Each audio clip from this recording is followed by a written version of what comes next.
Berbicara mengenai komunikasi pembangunan. Komunikasi pembangunan merupakan suatu proses komunikasi yang terjadi untuk membangun suatu usaha yang telah direncanakan. Komunikasi pembangunan yang dimaksud bukan merupakan komunikasi pembangunan dalam sebuah infrastruktur atau pembangunan fisik, tetapi komunikasi pembangunan yang dimaksud ialah komunikasi yang dibangun untuk dalam suatu proses sosial maupun ekonomi.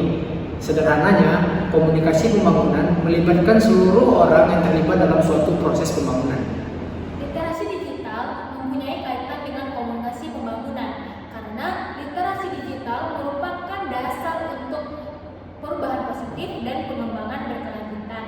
Literasi digital adalah kemampuan untuk mengakses, memahami, membuat, dan mengkomunikasikan informasi secara efektif menggunakan literasi digital. Karena itu, literasi digital sangat berguna dan sangat penting di ruang lingkup mahasiswa.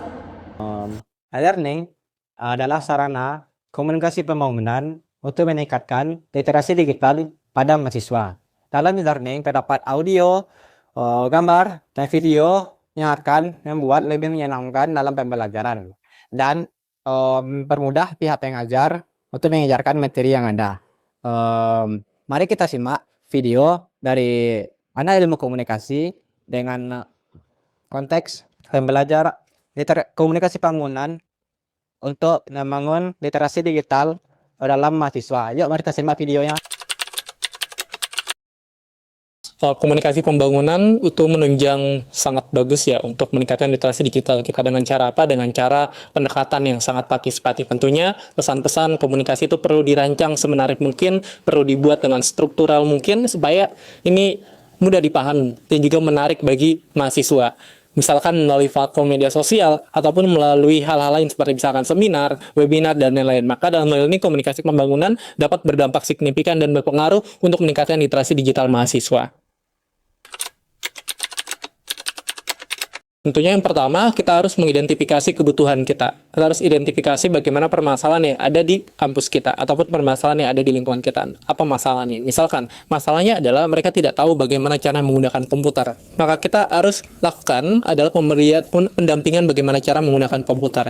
Gitu. Kalau misalkan mereka juga butuh pelatihan desain grafis, maka itu yang kita sediakan. Maka yang paling utama adalah melakukan identifikasi kebutuhan. Kita harus identifikasi apa perlunya dan itu yang kita realisasikan atau kampus berikan kepada mahasiswa. Lalu yang kedua, kita harus mempersiapkan sarana dan prasarana. Ketika sarana dan prasarana atau alat-alatnya itu banyak atau alatnya memadai, maka mahasiswa itu hanya perlu dorongan, hanya perlu motivasi, maka dia akan menggunakan alat-alat itu dengan baik. Yang pada akhirnya kampuslah yang menjadi penentu apakah mahasiswanya itu akan melek dengan teknologi atau tidak. Sangat penting tentunya komunikasi pembangunan sangat berdampak sangat banyak ya, sangat juga memberikan kontribusi yang sangat signifikan untuk meningkatkan literasi kita, khususnya mungkin literasi digital saat ini. Bagaimana banyaknya pesan-pesan hoax bertebaran, banyaknya video-video pencemaran nama baik, salah video-video lainnya yang itu tidak pantas. Dengan kita mempunyai literasi digital kita bisa tahu, kita bisa mengkritisi, bahkan kita bisa memilih-milih informasi. Kalau kata orang, saring sebelum sharing gitu. Karena kan sekarang banyak orang yang asal share, asal meneruskan pesan, asal memberikan komentar dan lain, karena mereka kurang literasinya. Makanya komunikasi pembangunan itu diperlukan untuk meningkatkan literasi mahasiswa, khususnya literasi digital.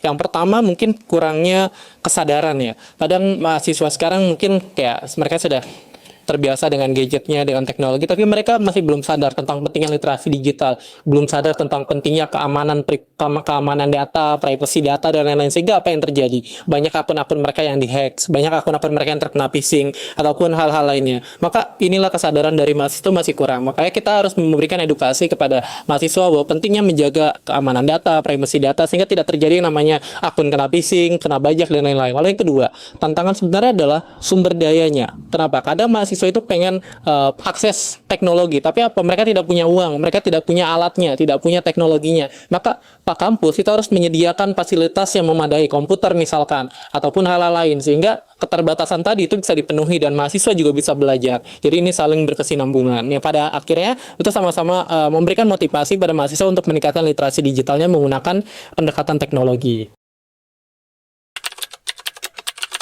Pertama adalah perguruan tinggi harus mengimplementasikan teknologi digital. Misalkan apa? Tadi ada e-learning. E-learning salah satu penerapan teknologi digital ya. Bagaimana sekarang tidak perlu lagi mengumpulkan hard copy, hanya perlu soft copy ya melalui e-learning. Terus juga kita biasanya kuliah Zoom meeting, MKU gitu kan, ataupun upload melalui Google Drive, dan itu salah satu bentuknya. Jadi kampus harus mengimplementasikan teknologi itu dalam kehidupan pembelajaran, dalam kegiatan pembelajaran. Lalu yang kedua tetap, tadi saya ulang lagi, adalah penyediaan sarana dan prasarana. Itu yang sangat penting. Ketika sarana dan prasarana ada, maka kita hanya perlu mendorong, memberikan motivasi, atau mungkin memberikan tugas tambahan, workshop, pendampingan, dan lain-lain. Makanya itu adalah hal yang sangat penting. Lalu yang ketiga, ya mungkin kampus bisa bekerja sama dengan platform teknologi ataupun mungkin perusahaan-perusahaan teknologi untuk bisa saling bertukar teknologinya, saling bertukar sumber dayanya untuk bisa membimbing ataupun mendampingi mahasiswanya meningkatkan skill teknologinya.